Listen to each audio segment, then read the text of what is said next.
என்ன பெத்த தாயே, உன்னை வெளியே உட்கார வச்சு சோறு போட்டது யாரு? நான் இல்லையே. யார் அது இவ்வளோ சீக்கிரத்தில் உன்னை வெளியே உட்கார வச்சது? இவ்வளோ சீக்கிரம் என்ன வெளியே உட்கார வச்சுட்டாங்க. யாரு எனக்கு தெரியாம யார் வந்தது என் வீட்டு உள்ள? என் மருமக தான்.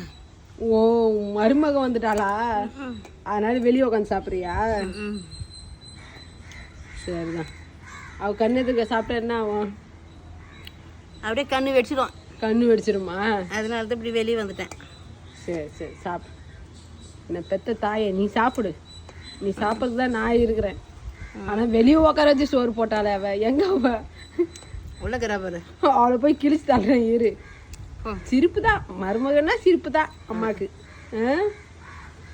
என்னதுமா பீன்ஸ் சோறு? அதுனா கலரா இது மீனா? பீன்ஸில் போய் மிளகா கிள்ளி போட்டுக்கிறியா? காஞ்ச மிளகா. அது என் பையனுக்காக